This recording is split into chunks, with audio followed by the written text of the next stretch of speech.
Hello, my name is Elijah Wells and today's review is Gav Edwards' new movie, The Curator. Set in the year 2065, Joshua Taylor, played by John David Washington, is an undercover agent and a military operative for the US military who are engaged in this brutal battle between humans and AI. And they are very close to winning the battle against AI, but they need to get the one thing that will completely destroy AI and capture and completely destroy the thing called Nimata. But they must get a MacGuffin. But however, the MacGuffin is a little kid, so this causes a major trolley problem for Joshua, and so he goes AWOL against his own military personnel to essentially protect the kid and reunite with his wife that he unfortunately lost many years ago through an undercover operation. It had been 7 years since Gav Edwards had directed a feature film. He had broken into the scene with his debut film Monster, then gradually grew and grew as one of the most talked about sci-fi directors of the 2010s with films like Godzilla from 2014 and what's often considered one of the best Disney era Star Wars movies, Rogue One. And after how successful Rogue One and Godzilla was, there was a lot of ideas and seeing what direction Gav Edwards was going to be, but knowing that he's taking a pretty a long time, being 7 years in fact for his hiatus, he does return back for what's definitely a very interesting tale of our contemporary concerns about AI, and particularly its budget, which is something I'm very interested and intrigued by, as the movie is very visually immersive and very and brilliant as well, and the movie is only costed like $80 million. Like, nowadays, superhero movies, for example, I don't care which, cost like 150 to 200 million dollars. This one costs like $80 million. Like, that's basically most footballing transfers nowadays with that sort of money. So even though there's a lot to talk about, a lot to unpack in this movie, so let's get to it. Even though, yes, AI is now officially a taboo in our trying times, but the movie's approach to the AI is very diplomatic at best and very honest and earnest, which is something that's really intriguing in my opinion.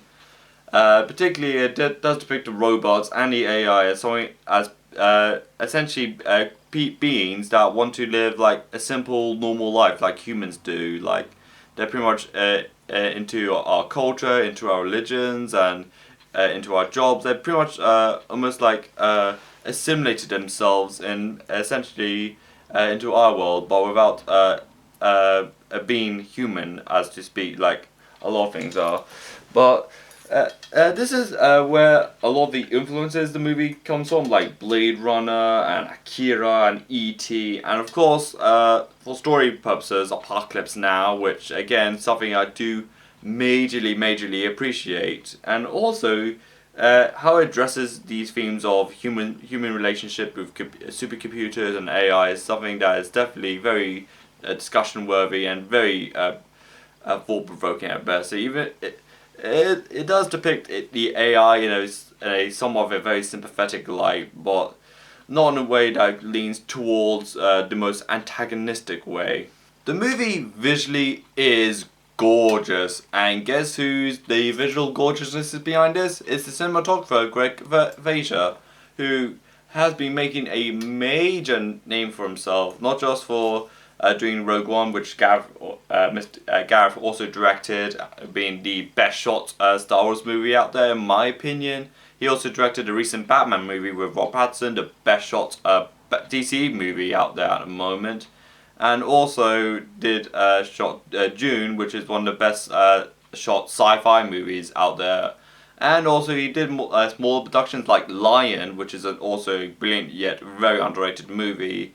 One of the best shot like indie films out there in my opinion. Like, his cinematography in this movie is again absolutely beautiful in this movie, and he does well in both natural environments, like something like reminiscent of Southeast Asia, like Vietnam and Thailand, and also like more sci-fi settings like labs and military bases and contemporary LA or futuristic LA, which is something that he does play amazingly to his strength, like he did in his other films like Dune and Batman, which is, and also Rogue One, which is something that he really is really good at, like blending both natural scenic environments and incorporating that into futuristic worlds.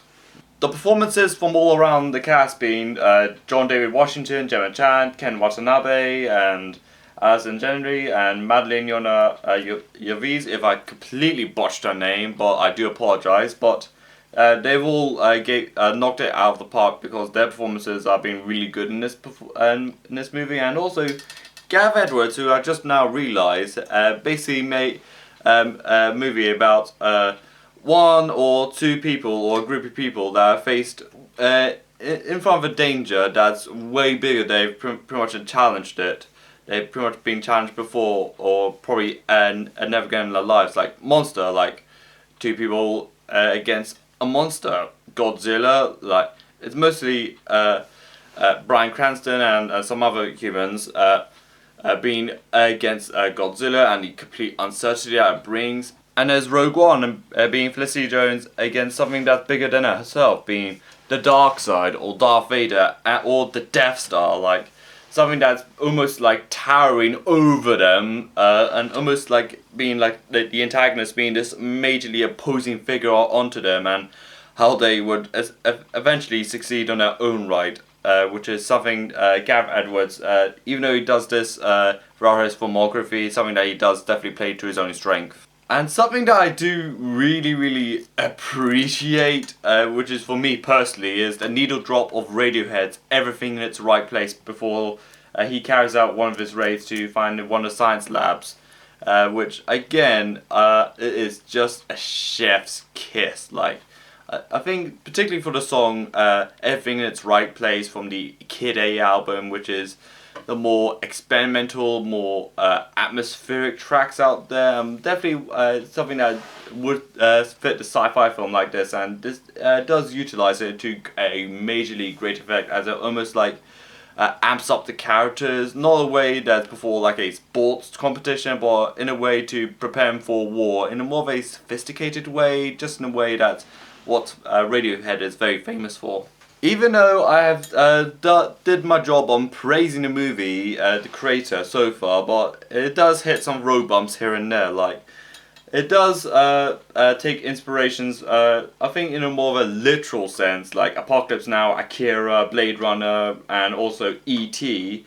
I think it does come to a point where there's certain storylines and certain aspects in the story I feel like, okay, I feel like yes, this is Apocalypse Now, okay, at this point it's Blade Runner, at this point, okay, it's Akira, okay, it's E.T.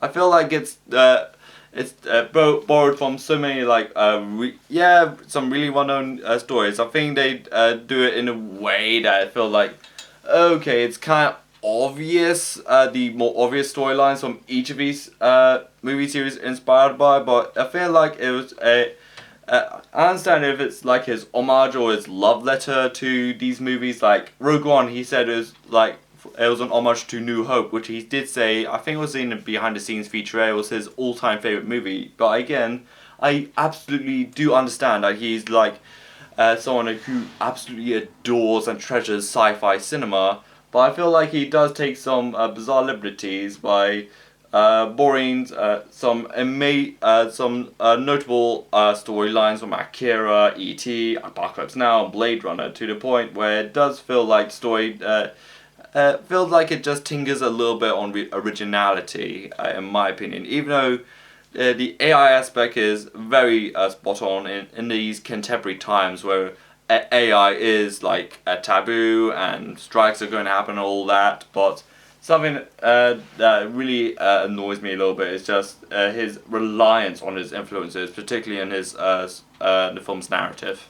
However, even though I may have just came off a little bit harsh on the storylines, particularly if I'm pointing out these some lack of originality in certain aspects of the storyline, but the film's third act is definitely really enthralling as what you come to expect from his movies, as they do go up to Nomad, which is this giant ship that's just gleaming across the sky, and they basically. I don't want to give it all away. It's definitely a very bittersweet and very melancholic ending to a movie that's very suitable for a movie like this.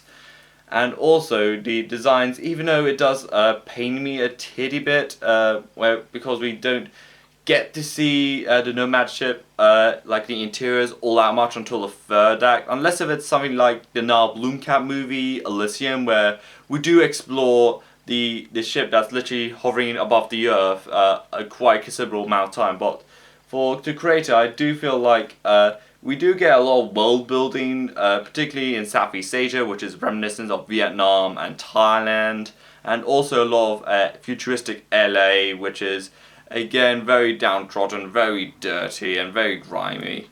But I feel like it should have done a little bit more justice with the Nomad, because I feel like out of all worlds, I wish they could have really fleshed out on, it was definitely the Nomad ship. But again, don't get me wrong, how they treated LA in that scene is also interesting. How they treated Southeast Asia is also really enthralling, but I just wish there was more of a space to breathe for Nomad.